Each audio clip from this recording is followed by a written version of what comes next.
Bom,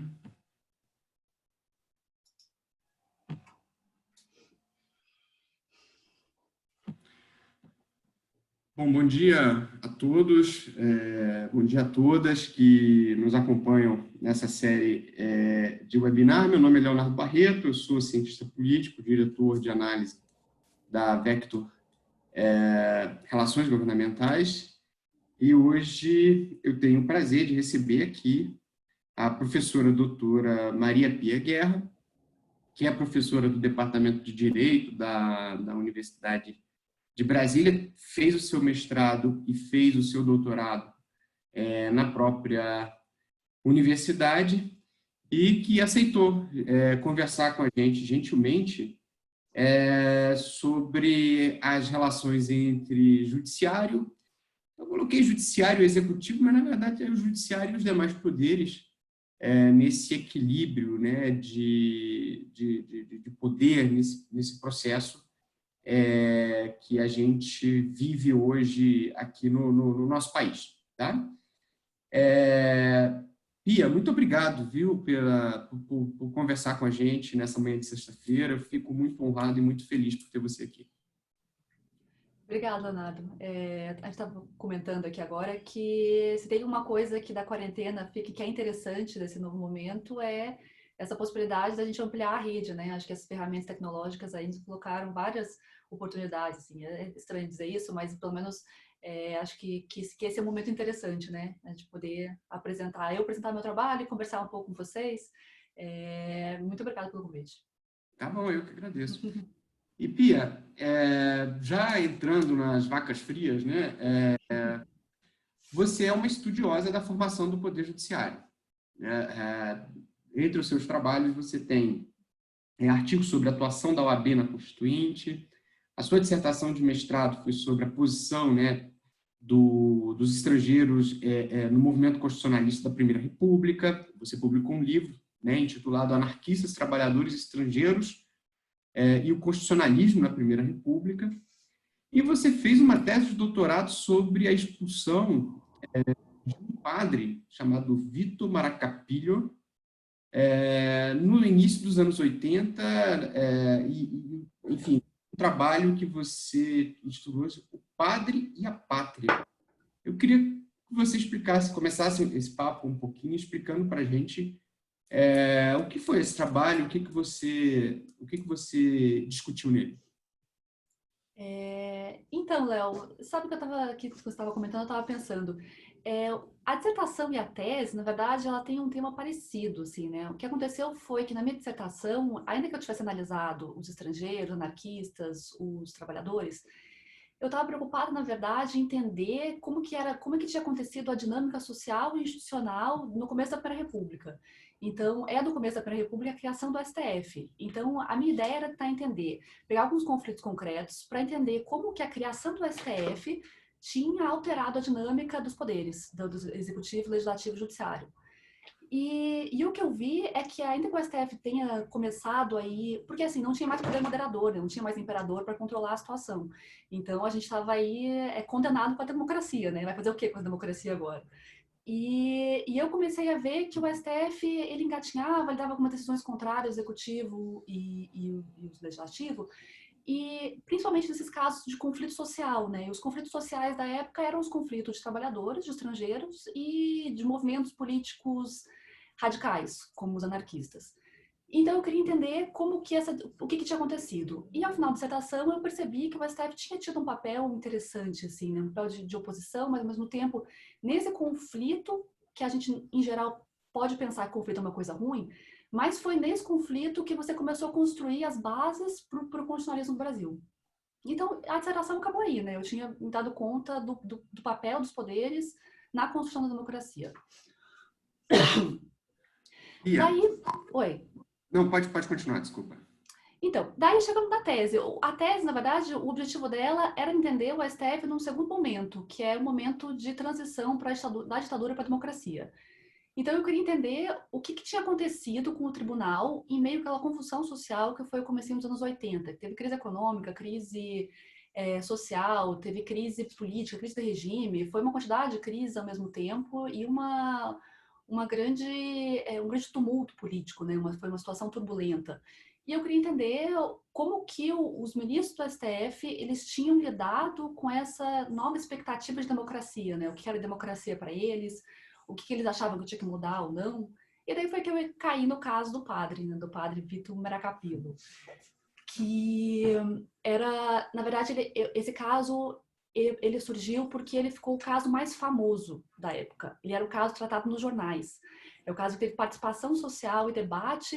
Foi assim, não chegou a ser o mensalão dos anos 80, mas ele, para os estudiosos de STF e mídia, esse era o caso que levou o STF para a mídia naquele período. Então, eu queria entender como que o judiciário ia lidar com as expectativas do regime militar, das Forças Armadas, lidar com as expectativas sociais dos trabalhadores, da igreja e de todos esses atores, e como é que ele ia moldar a saída dele mesmo do regime militar para a democracia. Então, é daí que surgiu a tese. E o que o padre fez para ser expulso? Só para... Então é um caso pitoresco, né? Então, assim, se eu conto isso que eu escrevi só para sobre o caso, vocês não entendem de onde que surgiu. Mas, na verdade, o caso ficou famoso porque o padre, ele era da Igreja Católica, né? E ele tinha uma paróquia no interior de Pernambuco, uma cidade que fica a 80 quilômetros de Recife. E nessa cidade o prefeito encomendou para ele uma missa em homenagem à independência do Brasil, e o padre se recusou, disse: não vou rezar missa. Não vou rezar missa porque a igreja não tem que se meter em questões políticas, foi um dos argumentos, mas principalmente daí ele deu o passo seguinte, né? Quer dizer que o Brasil não era independente porque o Brasil ainda era uma ditadura. Então, assim, e daí, por ele se recusar a rezar a missa, o prefeito ficou muito enraivecido com a história e denunciou ele para a Câmara dos Deputados de Pernambuco. Então, o presidente da Câmara dos Deputados na época, que era o Severino Cavalcante, começou a manifestação e isso escalou para 80, pedindo que o padre fosse expulso porque ele não era nacional. Então, se nacional, ele não podia se meter em conflitos políticos. Daí entrou a Igreja Católica no meio, dizendo que você não pode se meter na vida sacerdotal de um padre, ele que escolhe se pode ou não rezar a missa. Aliás, afinal de contas, quem que pode dizer como que o padre vai rezar a missa, né?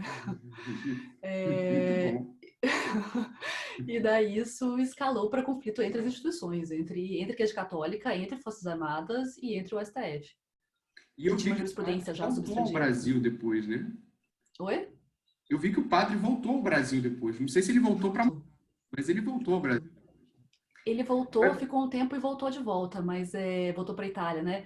Mas é interessante que ele foi uma das últimas pessoas que voltou, assim, depois do regime militar, né? Ele ficou durante muito tempo, porque sendo estrangeiro, você tem a lei de imigração, ela mudou faz muito pouco tempo, né? A lei de imigração ainda era a de 1980, que foi a que permitiu a expulsão do padre. Então, durante todo esse tempo, até 2016, 17, acho, a regra ela era muito rígida em relação a estrangeiros tendo manifestações políticas no Brasil. Então, ele não teve autorização. Maria, deixa eu te fazer uma pergunta. A gente sabe que tem um autor da ciência política que é muito famoso, que é o Maurício do Virgílio. E ele diz uma coisa, que as características que estavam presentes ali no nascimento de uma organização ou de uma instituição acaba virando uma marca no desenvolvimento dessa organização, dessa instituição que ela vai carregar, né? Qual é a marca que estava ali no nascimento do STF na Primeira República? E você acha que essa marca ela explica a atual configuração do Poder Judiciário hoje no Brasil, especialmente nas cortes superiores? Eu acho que tem duas marcas aí, né? Acho que a primeira delas é que quando os órgãos que faziam o papel de equivalente ao STF no período anterior, eles eram órgãos que misturavam uma função política com uma função jurídica. Então, você tinha um poder moderador aí, que era o imperador, que era um sujeito político que podia intervir no judiciário. O Conselho de Estado também fazia um papel parecido, ele misturava um pouco as coisas. Então, acho que a primeira característica do STF que leva a gente para os conflitos atuais é que ele é um órgão jurídico, então ele é composto por juízes. Ainda que ele tenha algumas funções que a gente considera que tangenciam, que se conectam aí com a política, ele tem uma lógica de decisão que é uma lógica jurídica. Então, isso fica um pouco estranho, né? Porque de vez em quando você espera que você vai analisá-lo com uma configuração política, mas ele tem uma forma de decisão que é de jurisprudência, que é mais longa, que tem um tempo diferente, que tem procedimentos diferentes. E daí fica estranho, que é isso que gera essa tensão, né? Que você tem que tomar uma decisão jurídica sobre um conflito político. Isso leva a tensões que são inevitáveis entre atores que estão numa expectativa de uma decisão, de uma articulação que é puramente política, e atores que têm uma visão, que tem uma forma de decisão que é do universo jurídico, que é diferente. Então, esse conflito vai sempre existir. Então, assim, é a marca de você ter uma corte constitucional que vem do universo do direito. Então, esse é um conflito que é inevitável.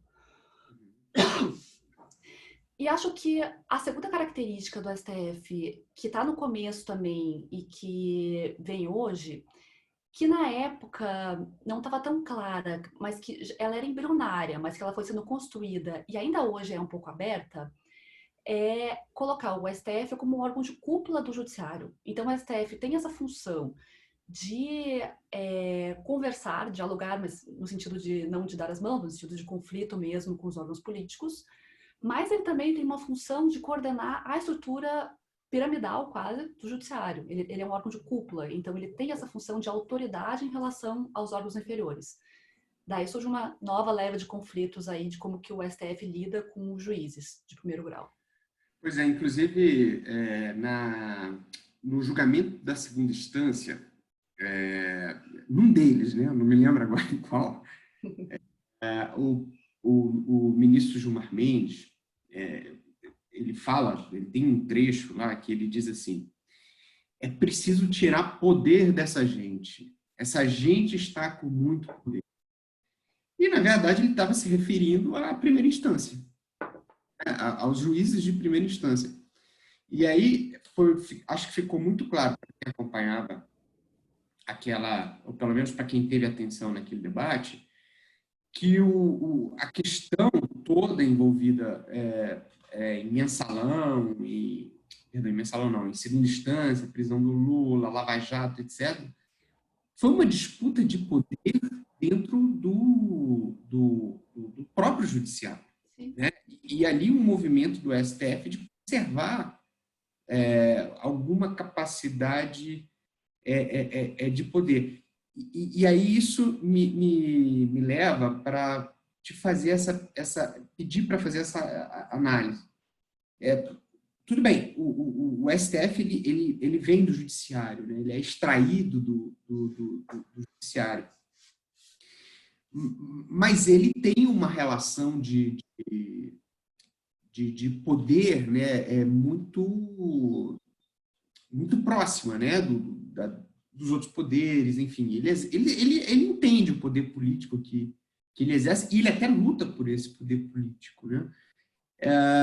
Mas isso é um fenômeno mais recente ou isso está no DNA do Supremo? É interessante, assim, porque é óbvio que a situação de hoje é diferente, né? Tem as suas diferenças e a gente percebe aí que o judiciário, desde o mensalão, pelo menos, ele tem uma posição política mais acentuada, pelo menos na mídia.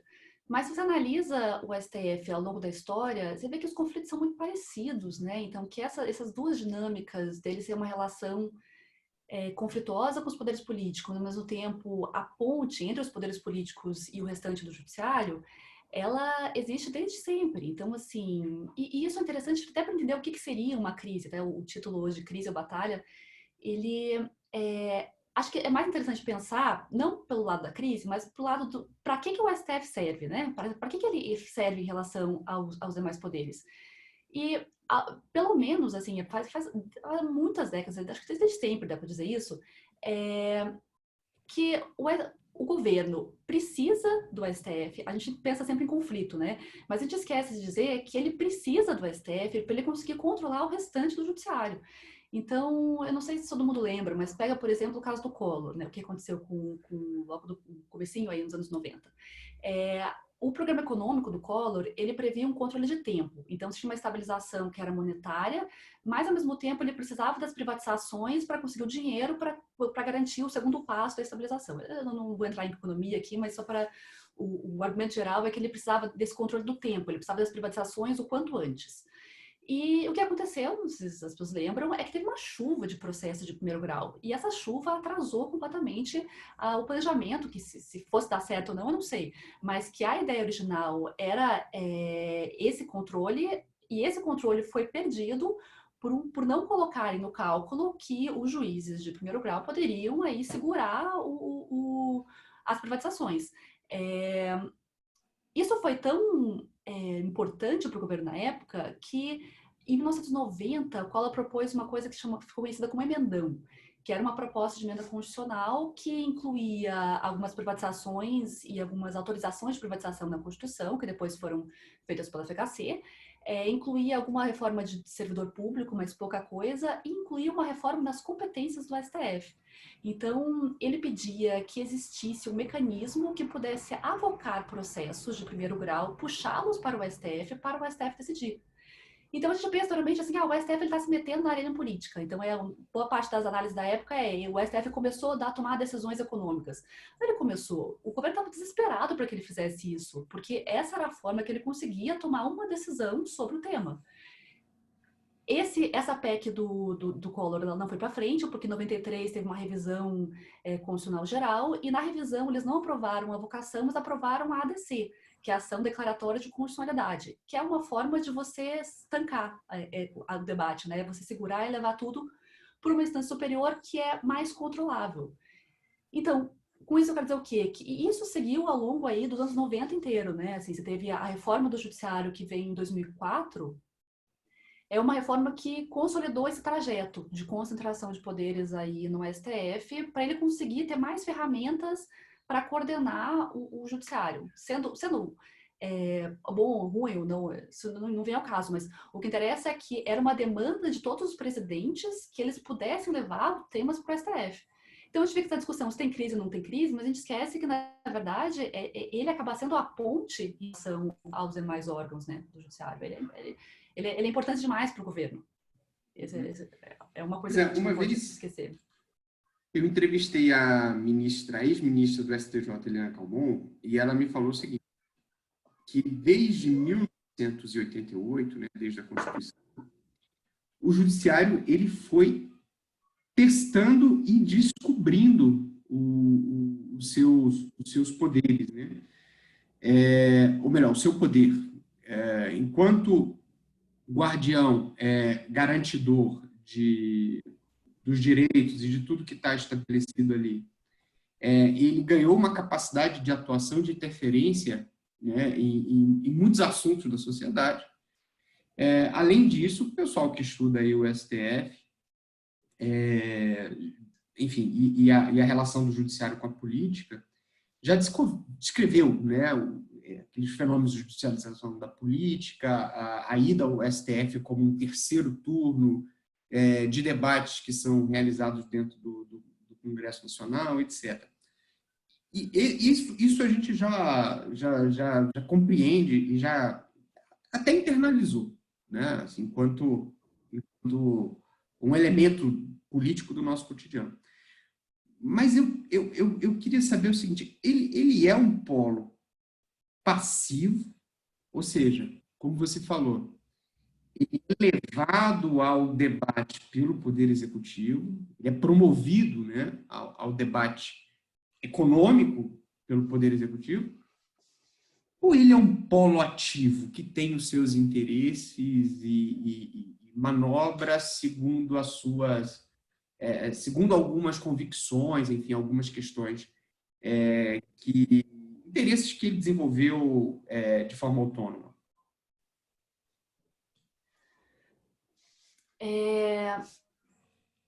Ele é as duas coisas, na verdade, né? Então, assim, ele é levado ao debate, então, assim, e existem alguns mecanismos institucionais que permitiram isso. Tem, por exemplo, a ampliação do rol de legitimados para a DI, para a Ação Declaratória de Constitucionalidade, Antes era uma ação que ficava nas mãos do Procurador-Geral da República, e dela passou a ser possível de ser utilizada por outros atores, né? Então, assim, desde partidos políticos, associações de trabalhadores, então você consegue entrar mais vezes no judiciário. Então, você tem uma ampliação das oportunidades de acesso que fazem com que ele seja provocado.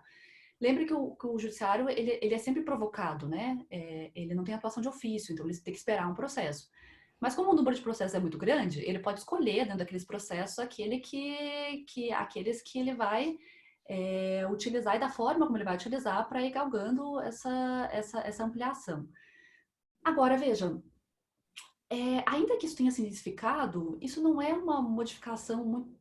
E já existia esse tipo de comportamento antes, né? Então, isso é um pouco é um pouco da democracia, você ter poderes que vão se movimentando internamente, vão buscando poder. Isso acontece com todas as instituições, né? Então, pense, por exemplo, que nos anos 30, já com Getúlio Vargas, o judiciário ele também tomava decisões que eram decisões com o ditador, né? Então, assim, e essa até é uma coisa interessante, que era um ditador que precisava do judiciário. No Brasil, os regimes militares sempre precisaram do judiciário. Então, não existe essa história de fechar o STF, porque o governo, mesmo os regimes autoritários, sempre precisaram do judiciário e do STF. E o STF, ele ia articulando formas internas de conseguir consolidar uma posição de relevância institucional, mesmo no regime varguista. Então, ele tomava decisões para afirmar a autoridade dele em face dos órgãos administrativos que estavam surgindo.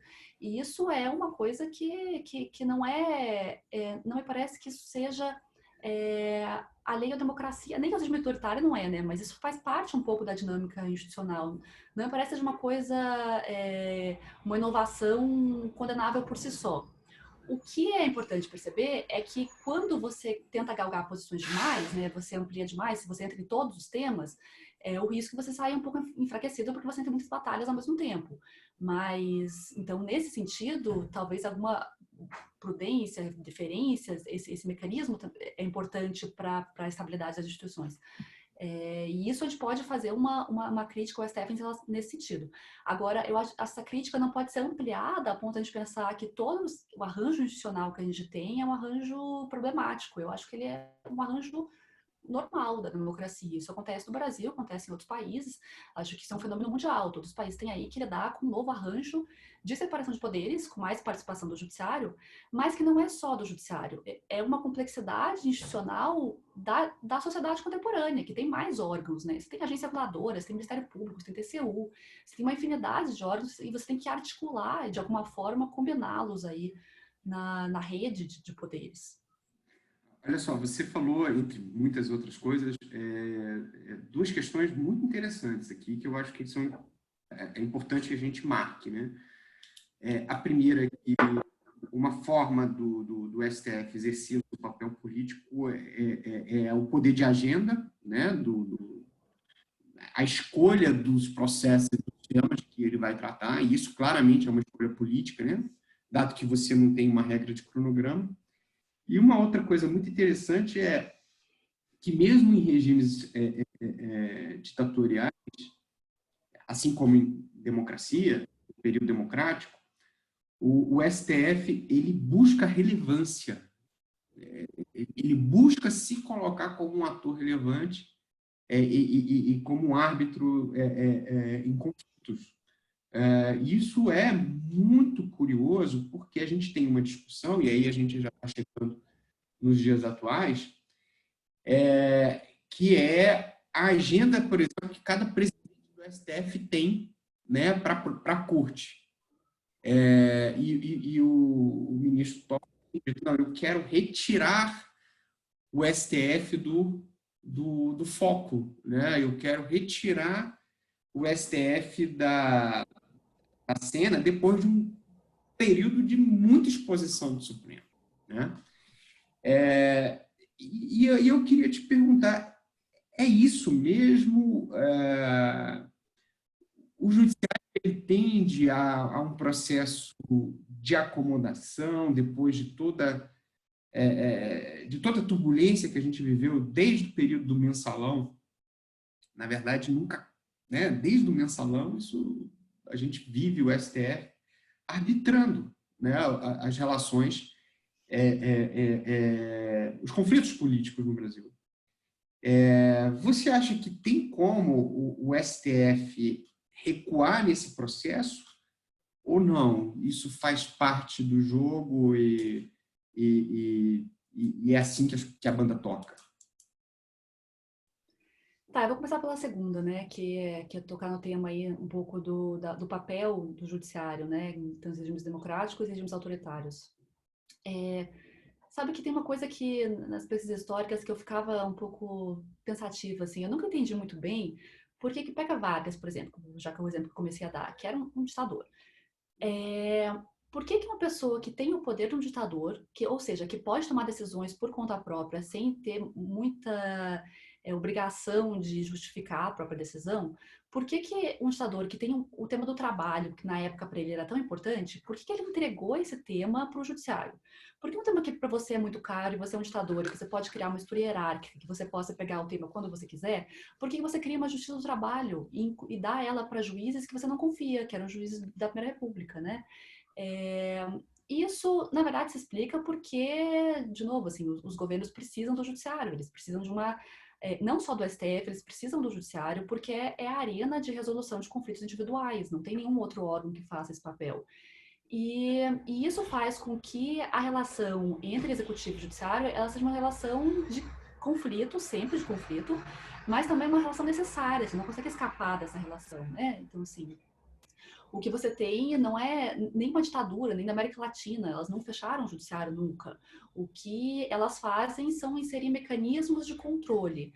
Então, assim, no regime militar, você tem transformações, assim, o AI-2 e o pacote de abril de 77, eles são sempre formas de você conseguir inserir um controle político dentro do judiciário. Então, assim, você mexer na autonomia, mas muito calibrado, muito sofisticado. Então, você quando é no mais direto possível, é você ampliar o número de ministros para você conseguir encher a composição do tribunal com as pessoas do teu agrado.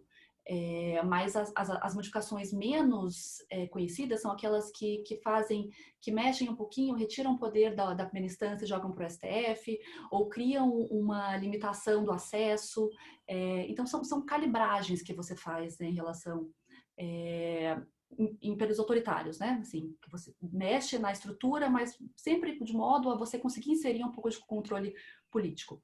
Então, é por isso que quando você pensa numa tribunal de democracia, você imagina que perder a autonomia é um pouco você também voltar para regimes autoritários, né? Então, assim, você não pode tirar a autonomia do judiciário.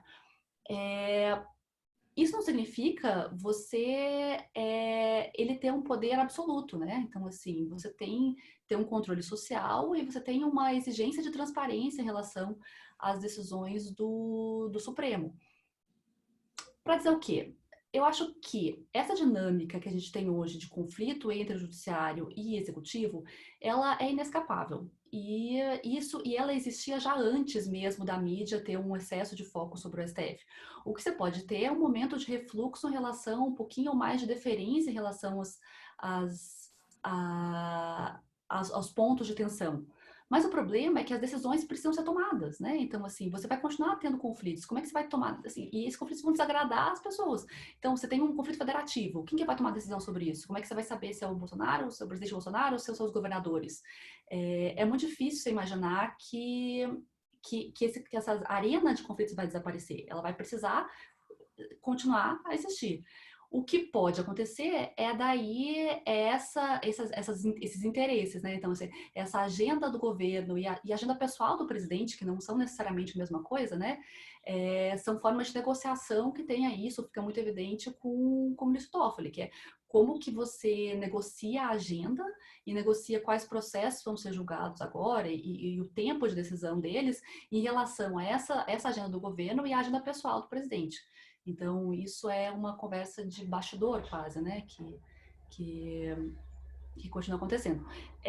De todo jeito, acho que Esse poder de agenda, ele pode ser mais transparente, mas ele continua sendo quando a gente chama de que é uma decisão política, não quer dizer que é uma política do executivo, né? Ele tem que ser uma política do judiciário. Então, esse poder de agenda, ele faz parte da estrutura do STF. O STF tem que ser capaz de decidir quais processos ele vai julgar.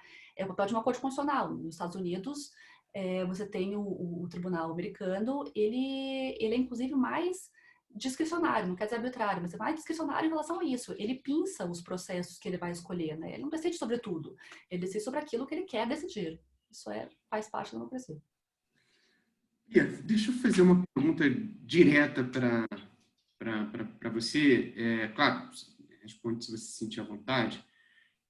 Mas, nesse caso específico da decisão do ministro Alexandre de Moraes, né, impedindo a nomeação do diretor-geral da Polícia Federal, você entende ali que houve uma invasão de competência?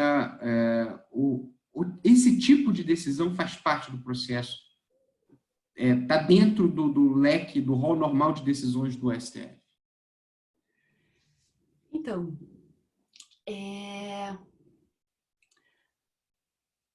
assim, acho que tudo que eu quero dizer é assim, que o sistema constitucional nosso, ele dá a resposta aos problemas que a gente tem hoje, né? Então, assim, tudo que a gente tem hoje pode ser resolvido dentro dos marcos da Constituição. A gente não precisa de uma reforma constitucional para nada do que a gente está vivendo. A crise, o risco da crise é o risco de dizer que existe uma crise é a gente começar a buscar soluções alternativas, né? E a gente sair dos marcos aí da Constituição e da democracia. Mas, em relação ao caso do Ramagem, o direito administrativo, ele dá saídas, ele autoriza o judiciário a anular atos administrativos. Então, por exemplo, dar um exemplo bem básico, assim, se você tem um prefeito que vai fazer uma desapropriação e se descobre que na desapropriação ele fez porque, na verdade, era um desafeto político, porque era o opositor dele na eleição e ele alegou que era para construir uma escola, mas, na verdade, ele só queria tirar a casa do inimigo político, esse ato administrativo, ele pode ser anulado pelo judiciário, porque ele tem um desvio de finalidade. No caso, quando você consegue comprovar que o ato administrativo ele tem um desvio de finalidade grave, você consegue anular. Então, para mim, o problema não é exatamente a possibilidade do judiciário anular um ato do presidente que tem desvio de finalidade. A dificuldade nesse caso é que você não consegue identificar que exista um problema exatamente na nomeação do Ramagem, não tem um problema com relação a ele. Então, na verdade, se o judiciário entrando nesse tema, a decisão ela tem que ser ampliada a ponto de dizer que o presidente não poderia tomar a decisão em relação àquele cargo. Então, não tem como essa decisão criar uma jurisprudência que você consiga utilizar para os outros casos, porque, na verdade, o risco, qualquer decisão do judicial aí significa dizer o presidente Bolsonaro não pode nomear ninguém para esse cargo, a não ser o sujeito que já estava lá antes. E isso seria tomar uma decisão ruim, porque ela não tem parâmetro, né? Você não consegue levá-la para os próximos casos. Quando que ele vai poder nomear, então? Ele pode nomear outra pessoa que não seja o Ramagem, mas não tinha um problema nenhum em relação a ele. Então, é por isso que, nesse momento, uma decisão judicial, ela é difícil, porque ela não consegue resolver o problema concreto. Você não consegue identificar qual que é o desvio de finalidade. Nesse sentido, é um problema. Então, identificando que existe um desvio de finalidade, a melhor arena para resolver ele seria o legislativo por meio de um processo de responsabilidade. É difícil porque o judiciário não consegue dar uma resposta para esse caso. Agora, isso não significa que, se você identificar um desvio de finalidade em relação a uma outra ação administrativa, o judiciário não pode intervir. Existe uma jurisprudência administrativa imensa e histórica sobre isso. Acho que esse ponto não é um problema. Pois tudo bem que a gente não pode discutir, talvez não deva discutir a mudança de marcos constitucionais, enfim, dos marcos fundamentais. Mas você está o tempo todo discutindo limites, né? Inclusive para o próprio Poder Judiciário. O ministro Marco Aurélio, ele fez uma sugestão que me pareceu interessante, mas como ela não teve eco dentro da casa, imagino que politicamente ela seja muito complicado, de que decisões de interferência em atos de outros poderes pudessem ser tomadas apenas pelo colegiado, né? Nunca individualmente, como o ministro Alexandre de Moraes fez. Mas aí a gente entra naquele debate. cada ministro teria que abdicar de poder, né, para poder fazer uma coisa nesse sentido. Você entende que depois de tudo o que a gente passou do mensalão para cá, culminando agora com esse final, com essa decisão do ministro Alexandre, a tendência é o STF buscar uma reformulação interna, ou ele continuar avançando no sentido de manter a sua capacidade de interferência em decisões de outros poderes, como o que a gente viu no caso do delegado Ramagem? Eu acho que a depender do tipo de pressão social que existe sobre ele, que recentemente é intensa, o que pode acontecer e que os ministros, quando a institucionalidade do STF está em risco, eles se unem. Então, assim, esse princípio da colegialidade, que é o que o Marco Aurélio está falando, que é o que boa parte dos constitucionalistas de hoje, né, que a crítica maior que se faz ao STF hoje é essa, é o excesso de individualismo, né, que você precisaria aumentar a colegialidade dos ministros, tomar decisões que sejam mais orgânicas do tribunal mesmo, ele se apresentar como uma instituição e menos isoladas. Um pouco disso é difícil de imaginar que isso vai acontecer, né? Porque você tem 11 pessoas pensando diferente, então você vai ter sempre 11 posições ali, né? E isso também faz parte.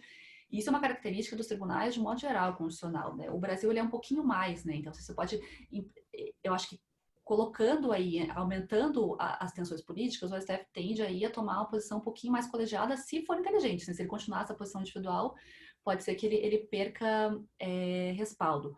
Mas acho que tinha uma outra coisa que eu queria comentar sobre isso. Você sabe que essa questão de perder, de ninguém quer abrir mão de competência, ninguém quer abrir mão de poder, eu acho que isso reflete como ninguém quer abrir mão de competência. Então, o STF na Constituinte ele não quis abrir mão das competências, porque você não quer abrir mão da possibilidade de julgar caso você ache que é interessante.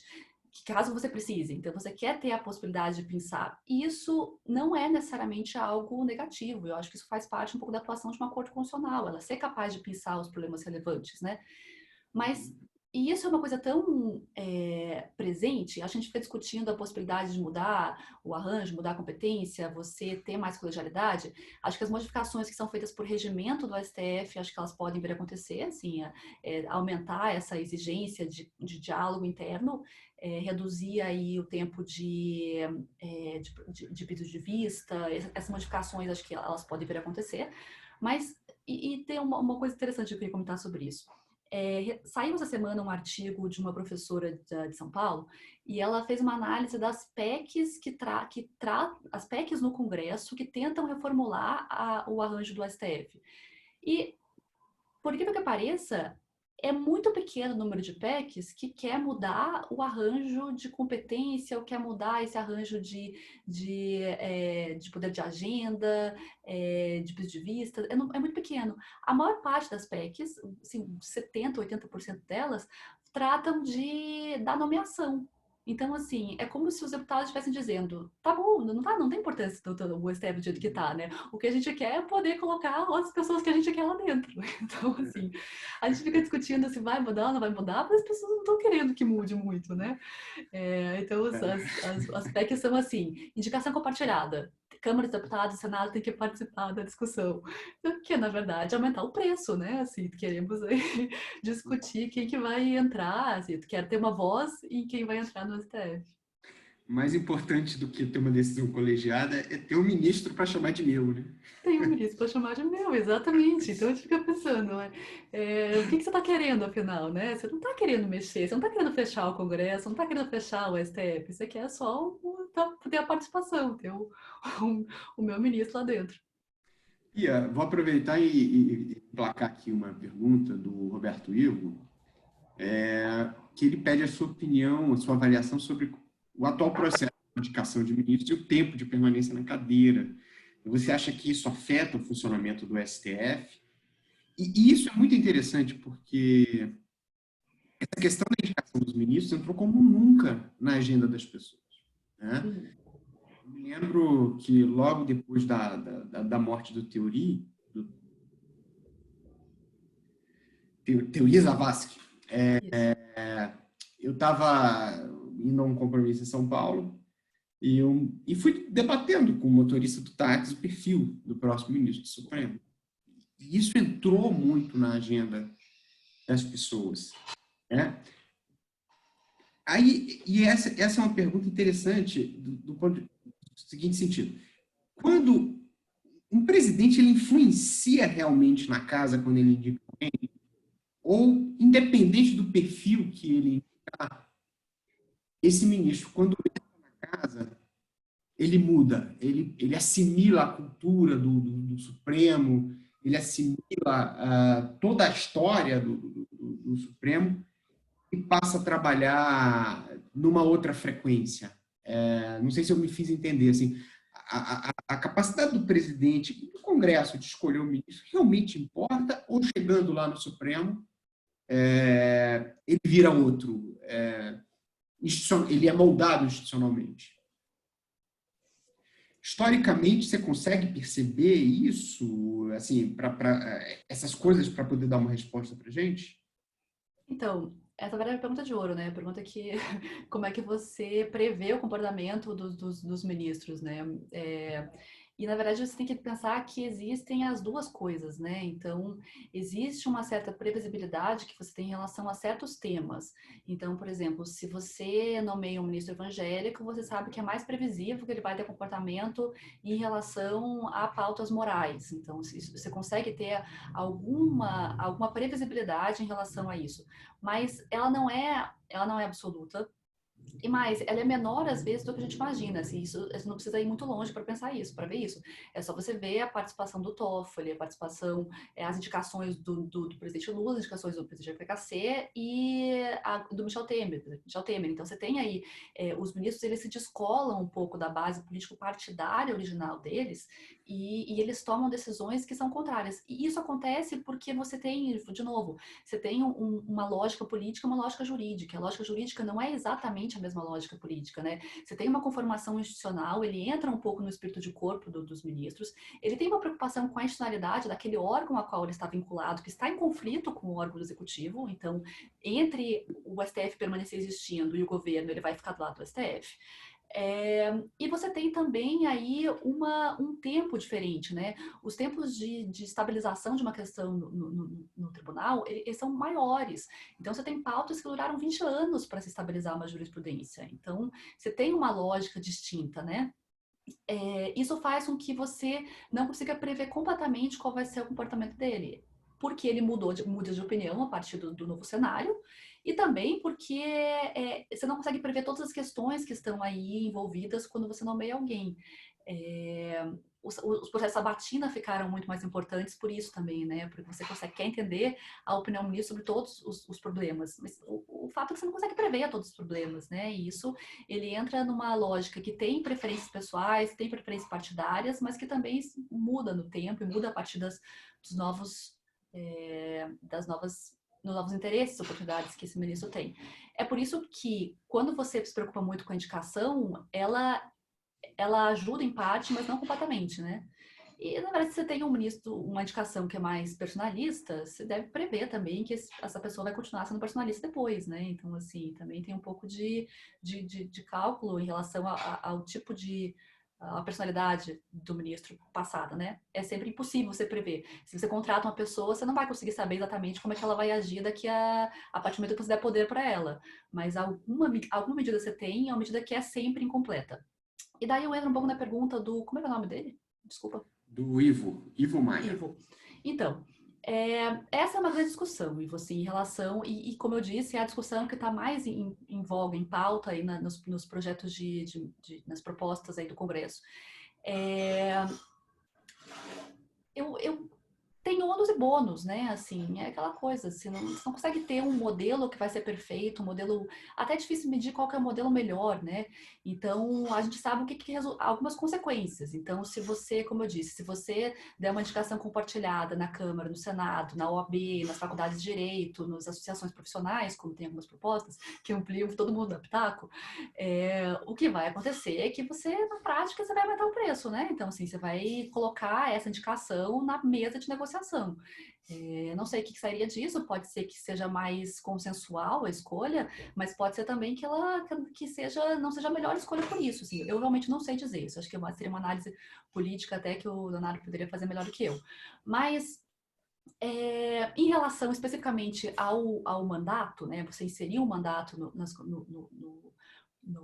para os ministros, você teria, de novo, uma vantagem, que seria a vantagem de você ter um pouquinho mais de accountability, né? Você pode trocar quando aquele ministro está dando problema, mas, por outro lado, você coloca ele ainda mais dentro do jogo político. Se a tua intenção é deixar o STF com mais deferência e mais fechado um pouco no espaço judicial e deixar a política mais para os órgãos de representação eleitoral, você vai ter o resultado oposto, né? Você vai ter mais negociação com isso.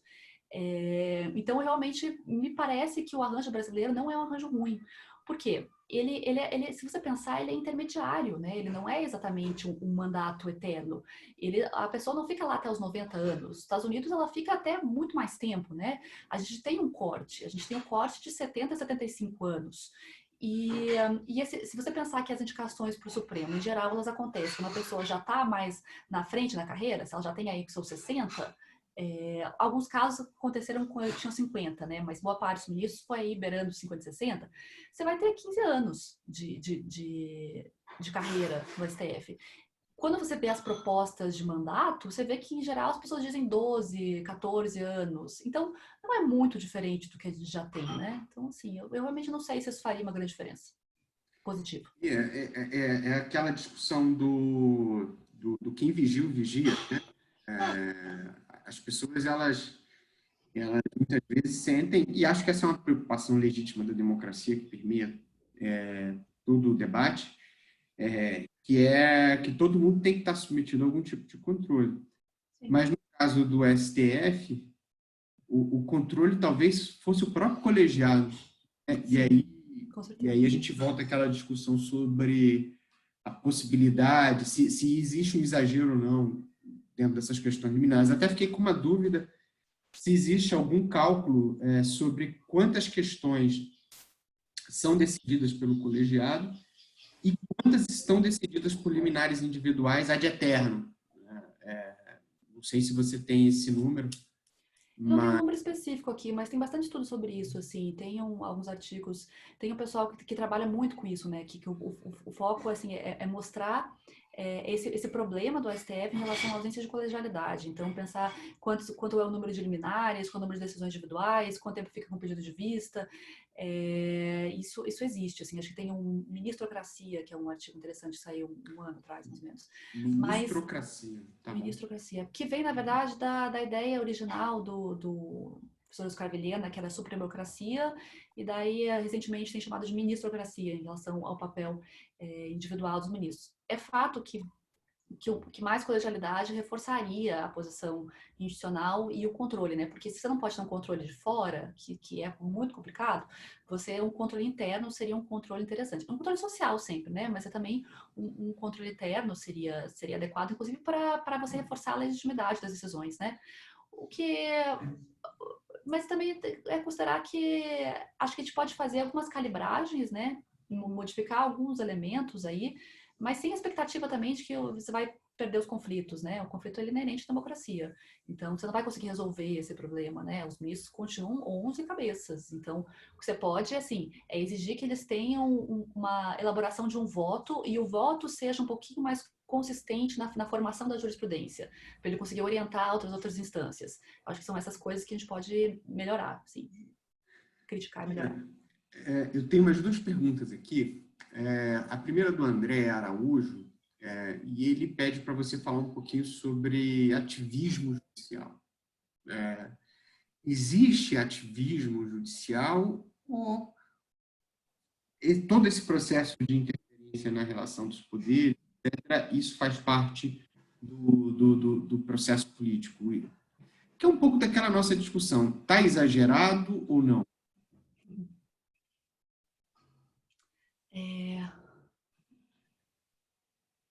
Um pouco de exagero, existe, assim, um certo consenso de que existe mesmo, né? Então, assim, mas, assim, não chega a ser não é um exagero É um exagero que, na verdade, ele coloca o tribunal em muitas frentes ao mesmo tempo, né? E ele acaba, parece que de vez em quando ele pode ser um pouco enfraquecido em relação a isso.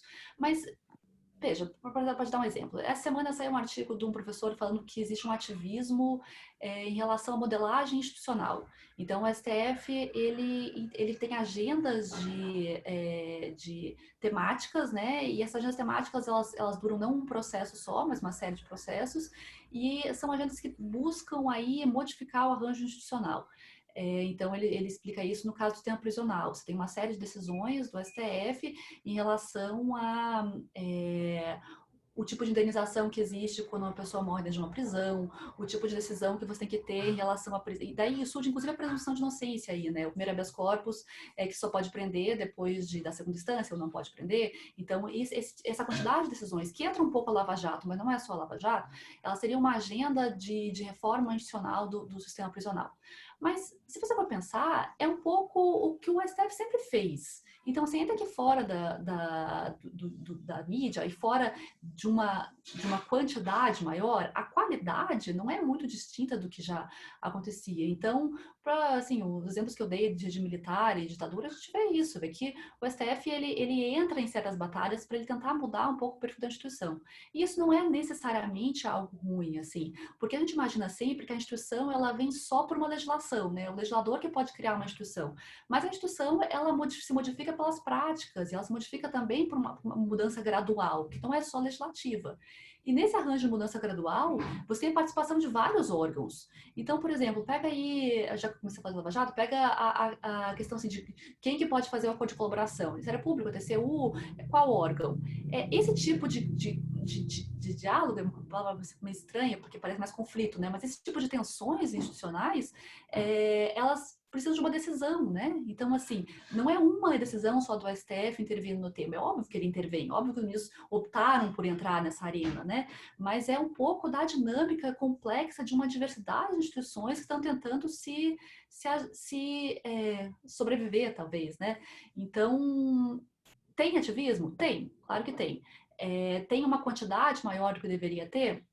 Pode ser que sim, pode ser que a gente prefira um ativismo em outras instâncias, né, que a gente tenha mais representação eleitoral. Mas isso é um grande problema que precisa ser resolvido, a gente precisa mudar o nosso arranjo para que isso não mais aconteça. Eu acho muito difícil isso acontecer, eu acho que isso faz parte um pouco da complexidade, da diversidade de instituições que a gente tem.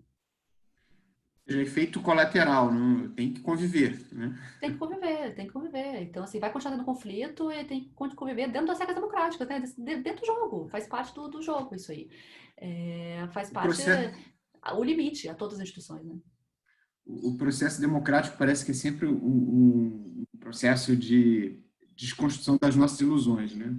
É isso, é Aqueles isso. governos tecnocráticos, certinhos, né, de manual, e esse processo ele não existe, né?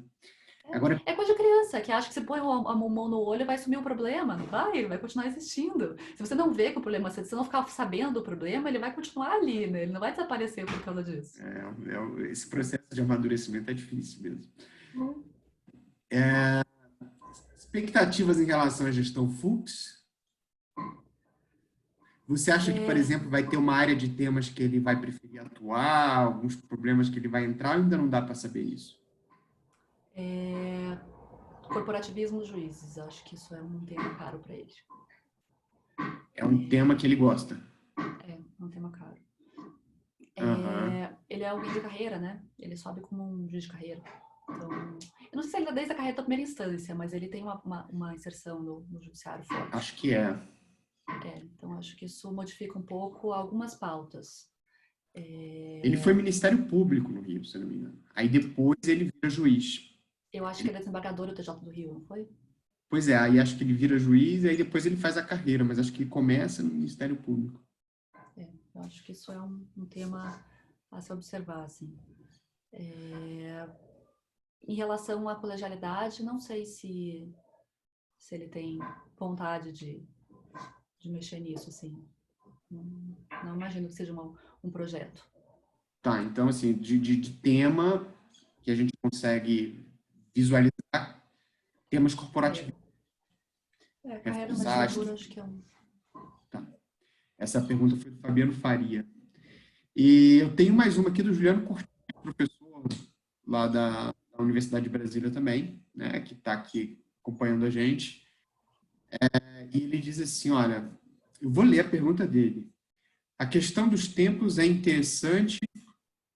Hoje, com o avanço das novas tecnologias, os tempos do judiciário, como também do executivo e legislativo, são mais lentos do que as pessoas demandam, né?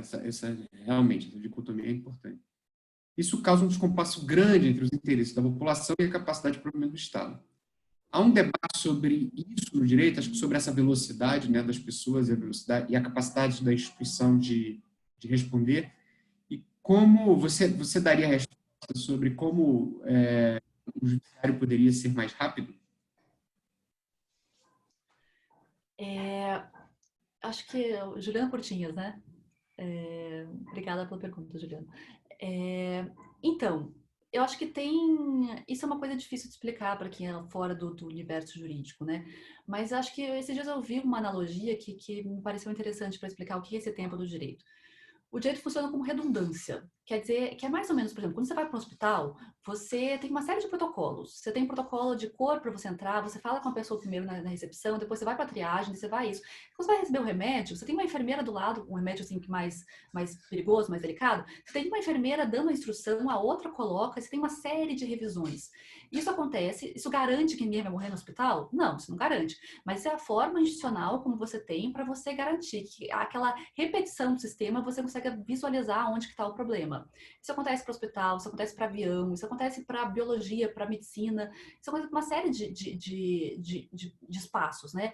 O judiciário funciona desse jeito, ele funciona com repetição. Então, uma parte do tempo vai ser sempre diferente do tempo da política, porque ele funciona dessa forma. Ele garante que você vai ter a melhor decisão possível, que ela nem sempre é, assim, óbvio, você não vai conseguir. Você não consegue impedir um avião de cair, você não consegue também impedir uma pessoa de morrer no hospital. Mas essa temporalidade, ela é inerente ao processo judicial. Você tem essa repetição, vai à primeira instância, repete, vai na segunda. Você tem uma série de procedimentos para tentar, pelo menos, ter um pouquinho mais de controle no global, assim, no geral, a respeito da qualidade da decisão final. Então, o tempo, ele é diferente. Então, a gente tem que ter um pouquinho mais de paciência em relação a isso. O que pode existir, obviamente, é que se você demorar demais, o paciente no hospital morre. Então, você tem que ter um equilíbrio em relação a isso. Tem que ter celeridade, você tem que ter um processo que dê resposta a tempo. Mas isso não significa que essa demanda, que é uma demanda por acelerar o tempo no judiciário, é uma demanda sempre legítima.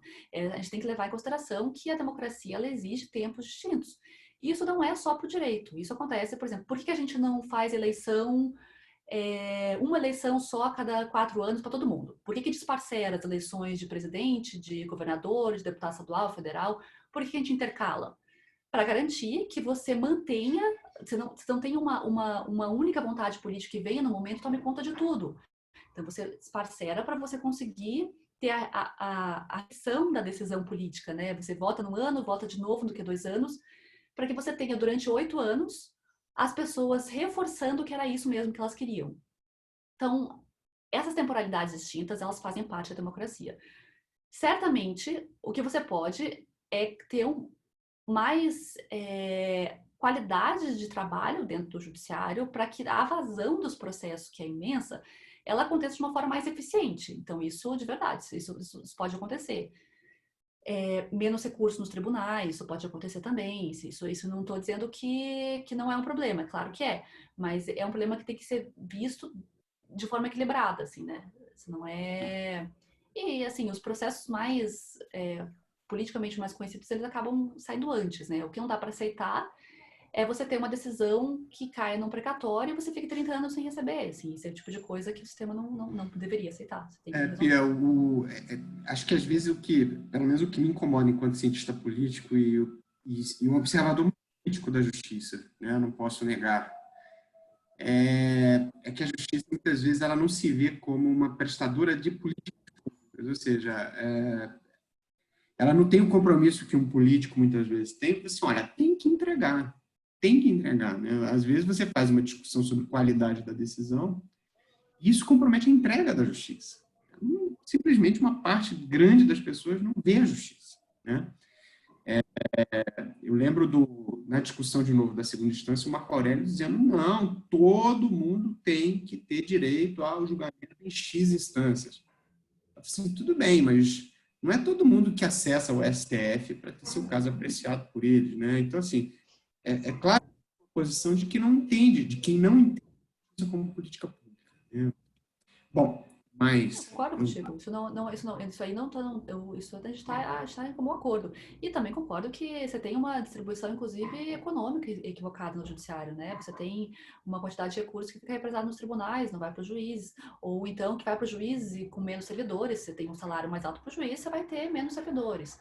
Então, assim, isso, de fato, existe aí você tem uma magistocracia, né? Não dá para dizer isso assim. Você tem que realmente se ver como um servidor público, não como uma casta, né? Agora, para te provocar mais, a pergunta do Luciano Belmonte, que é o presidente da Abvidro, uma pessoa extremamente aguda, né, e inteligente. Ele diz assim, olha, considerando a justiça brasileira como um bloco de representação de uma fração da sociedade, diríamos que ela representa uma classe média. O que isso impacta no processo decisório da justiça? Poderíamos entender que o STF como uma última instância de defesa de valores de uma antiga classe média? Você acha que existe essa identificação de classe na justiça? Existe. Existe. Não sei, no STF a gente teria que identificar um pouco, talvez teria que pensar um pouco melhor, mas se você pensar que, e inclusive é interessante, né, porque algumas propostas de alteração do STF diriam que você tinha que ter mais ministros que entram por concurso público. E como o concurso público é a barreira de entrada para o judiciário, você tem um tipo de personalidade de pessoas de uma certa classe, de uma certa estrutura psíquica, você tem um tipo de pessoas que conseguem acessar o judiciário por meio de concurso público. Então, isso faz certamente que você tenha aí um corte de gênero, de classe, um corte que reproduz uma parte, assim, uma grande parte, ou que grande parte não, que reproduz as desigualdades que a gente tem no Brasil. Isso certamente, se você fizer uma análise do perfil da magistratura, você vai ver que é preponderantemente homens brancos de classe média. E se isso faz diferença na decisão, tem alguns estudos interessantes que eu vi sobre a Colômbia, né? Então, assim, acho que imagino deve ter estudo no Brasil também, mas não estou lembrando agora. Que mostra como o perfil das decisões sobre alguns temas mudou quando as juízas começaram a surgir, quando você começa a ter juízas mulheres. Então, não é só uma questão de formal, né? É uma questão também que a impacta aí no conto da decisão. Se você tem uma pessoa, o lugar de fala, ele não é só um lugar formal, né? Então, você tem juízas mulheres e elas acabam mudando aí, aceitando alguns tipos ou não aceitando mais alguns tipos de argumento que antes passavam batido. Se isso vem para o STF, eu não imagino que o STF, na verdade, ele entra um pouco no corte que existe das elites políticas, né? Então, assim, que elites do judiciário, que não é só uma elite econômica, que é também, mas que é também quem chega aos órgãos de cúpula no Brasil. Agora, isso me parece muito claro também na justiça de primeiro grau e na forma de entrada pelo concurso público. O Luciano até usa aqui o termo tenentismo de toga, né? Claro que ele fazendo referência àqueles movimentos que você conhece muito bem, né? Já que você é uma estudiosa da Primeira República. Então, assim, o nosso judiciário ele tem um DNA o tenista, né? Você diz isso, assim, um DNA de escândalo, de uma ideologia de uma classe média política, liberais e o que mais? Oi? Não, eu ia complementar o que você estava dizendo, desculpa, pode Não, continuar. pode, por favor. Então, assim, tenentismo de toga é interessante, né? Tem mesmo e eu não sei de onde que vem, se vem do concurso público ou vem da fama do Mensalão, né, e do Lava Jato. Tem aí uma cultura antipolítica, né, assim, que é um pouco disso também, assim, que você vê o conflito como algo negativo, e isso necessariamente você acaba vendo a democracia como algo que poderia ser melhor se fosse mais técnico, né? Se essas pessoas, a política que é um problema. Isso você percebe. É interessante conversar com algumas pessoas mais que estão na carreira do Ministério Público, por exemplo, assim, que teve uma modificação grande em relação ao perfil.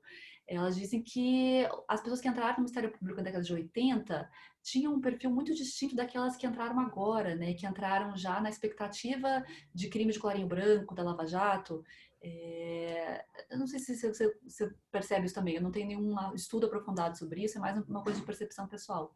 Mas eles dizem que nos anos 80 você tinha um Ministério Público mais atuante em relação a direitos difusos, né? Então você tem uma atuação social, uma atuação de defesa da sociedade no Ministério Público. Mas que mais recentemente ela foi convertida, essa ideia de direitos difusos, que antes era meio ambiente, antes era educação de modo geral, elas convergem um pouco em relação a direitos difusos contra a corrupção, né? Então, você tem uma nova leva de pessoas que entra com esse perfil. Mas para dizer que isso é também um problema das instituições, né? Então, fizeram já que estou falando de pesquisa, fizeram uma pesquisa sobre o perfil das pessoas que querem ser policiais. E é difícil você conseguir pensar numa polícia que tenha, por exemplo, uma polícia comunitária, isso um pouco tempo antes, porque as pessoas que querem ser policial, elas têm uma vontade, um perfil que é mais combativo. Então, assim, um pouco, por que você deseja entrar naquela carreira, né? O que aquela carreira te inspira? Eu não sei como que seria mexer nisso, né? Mas certamente é influenciado pelos heróis, né? Quem você acha que está fazendo a coisa certa. O japonês da Federal. Pia, foi muito legal, tá? Muito obrigado pela participação. Eu acho que trouxe muita luz, né, para uma porção de coisas que estão trazendo, e acho que muita luz que permite a gente projetar algumas questões do futuro, né? Ou seja, essa questão mesmo da mudança do perfil do MP e do tipo de causa que ele atua é um insight maravilhoso, né? E muito interessante, muito faz uma correlação muito grande com a questão que o Luciano colocou, né, de uma ideologia de classe das instituições. Enfim, acho que a gente vai ter possibilidade de discutir, tem muita coisa, muito tema para manga aqui. Muito obrigado, Pia. Eu acho que foi muito bacana. Queria te agradecer de verdade e te desejar aí uma boa quarentena, tá?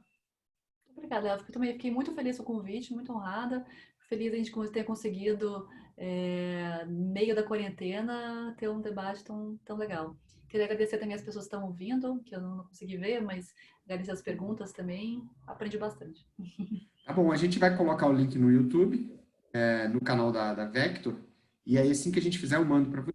A gente pode disponibilizar, porque esse tipo de participação, a contribuição que você deu, merece ser universalizada.